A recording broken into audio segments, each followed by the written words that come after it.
म्हणून आजच्या प्रस्तुत प्राप्त कीर्तन रूप सेवकाचा निवडलेला अभंग संत श्रेष्ठ वैराग्याची महान मूर्ती वैराग्य मूर्ती महातपस्वी महात्यागी श्री संत लक्ष्मण महाराजांचा चार चरणांचा सर्वांच्या पाठी परिचय असलेला साधा सोपा चार चरण लक्ष्मण महाराजांचा लक्ष्मण गाथेतला अभंग आहे. अभंग लिहिणारे श्री संत लक्ष्मण महाराज, अभंगाची रचना करणारे श्री संत लक्ष्मण महाराज.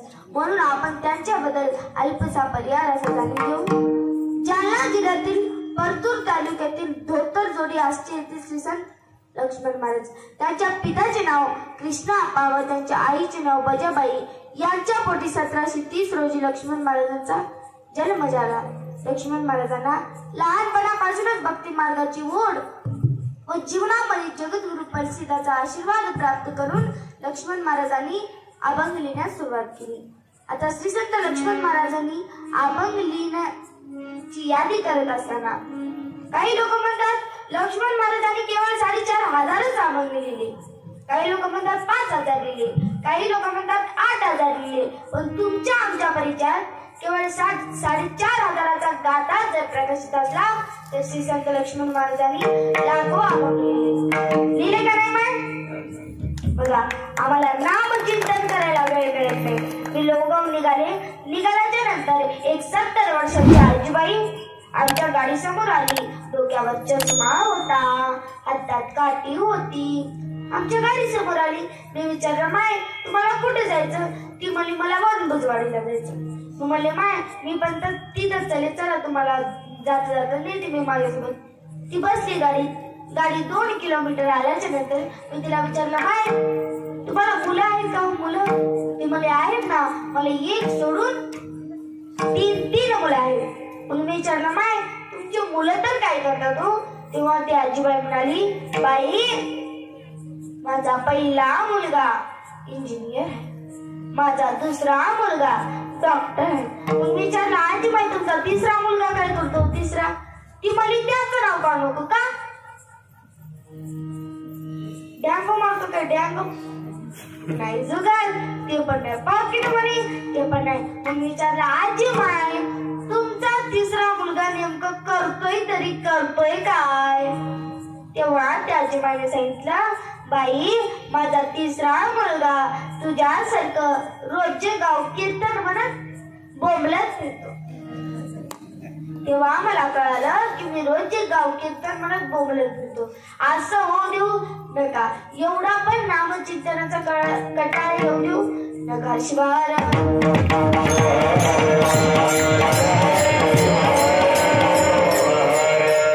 लक्ष्मण महाराजांसारखी अनेक संत होऊन गेले आहेतही आणि येणारही आहेत.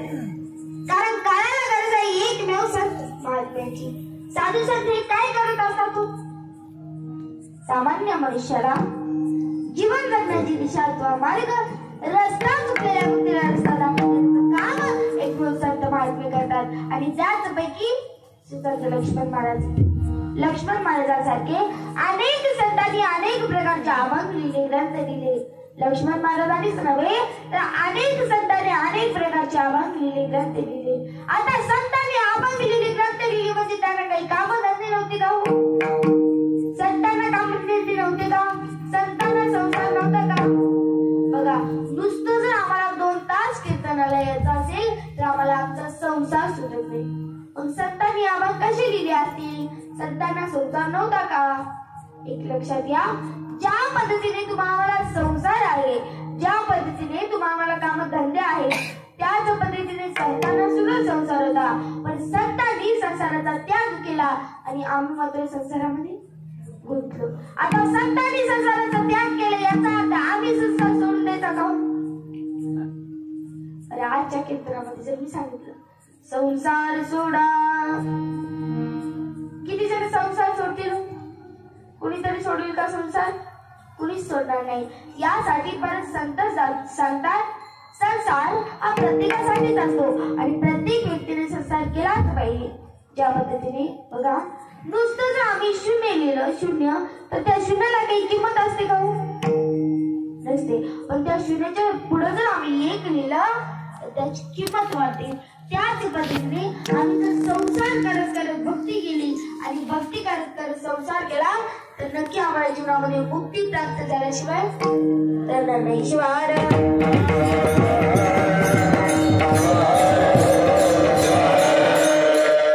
जीवनामध्ये दोन गोष्टी आहेत, एकीकडे संसार तर एकीकडे भक्ती मार्ग. आम्ही कशामध्ये गुंतलो? आम्ही आमच्या संसारामध्ये गुंतलो. का गुंतलो? आता संसारामध्ये गुंतलेल्या प्रत्येक व्यक्तीला वाटत असतं माझ्या जीवनातलं सुख, माझ्या जीवनातला आनंद हे माझ्या संसारामध्येच आहे. पण संत ते वर्णन करतात मुळात संसारच कसा आहे. बाबा ओ संसार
आमचं सुख जर कुठं असेल तर एकमेव भगवंताच्या जवळच आमचं सुख आहे.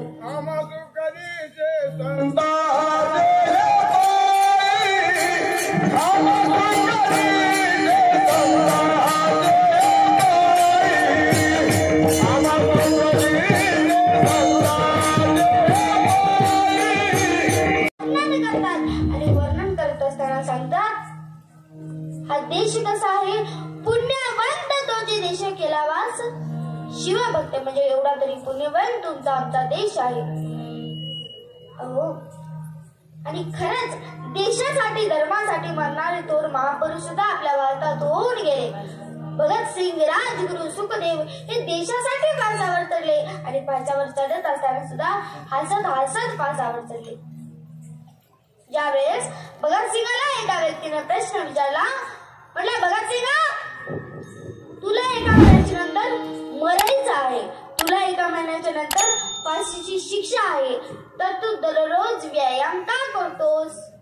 तेव्हा भगतसिंग सुंदर उत्तर देतात, म्हणतात बाबांनो तुम्ही कोण आहात हे मला काही माहिती नाही, तुमचा जन्म कुठे झाला हे मला काही माहिती नाही, माझा जन्म या भारत देशामध्ये झालेला आहे आणि एका महिन्याच्या नंतर मी मरणार नसून, वाक्य नीट लक्षात ठेवा, एका महिन्याच्या नंतर मी मरणार नसून माझा पुष्परूपी देह मी माझ्या भारत मातेला समर्पित करणार आहे. म्हणजे एवढे तरी महापुरुष आपल्या भारतात होऊन गेले आणि एका कवीने खूप सुंदर वर्णन केलेले आहे बघा. चिट्ठी न कोई संदेश जाने हो संदेश जहाँ तुम चले गए, जहाँ तुम चले गए, दिल में लगा के जाने हो जहाँ तुम चले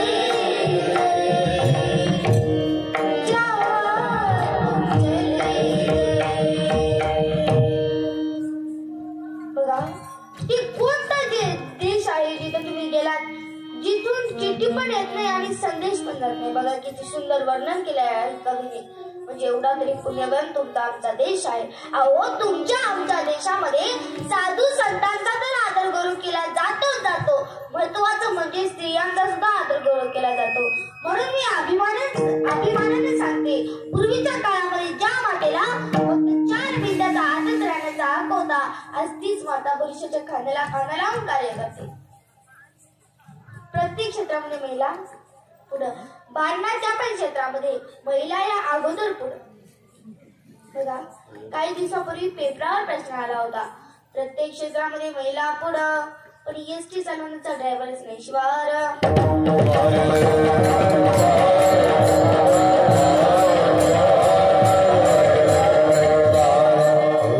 पण आता तो सुद्धा लावून झालेला आहे. पण मी तर या प्रश्नाचं उत्तर असं देते, जरी माझी माता जरी माझी आई एसटीचा जरी ड्रायव्हर नसेल तर आमच्या घराचा ड्रायव्हर आहे. कारण घरामध्ये कसे संस्कार करायचे, घरामध्ये देव जन्माला आणायचं का राक्षस जन्माला आणायचं हे केवळ आमच्या मातेच्या हातामध्ये असतं. सांगण्याचा उद्देश प्रत्येक क्षेत्रामध्ये मुलगी पुढं. पण आता एवढं पुढं असताना सुद्धा प्रत्येक व्यक्तीला वाटत असतं मुलगी नकोय, मुलगाच हवा. मी कित्येक ठिकाणी पाहिलं, मुलासाठी नाही ते देवाला नवस करतात. म्हणतात देवा मी तुला एक नाही तर 2 भंडारी करतो पण मला एक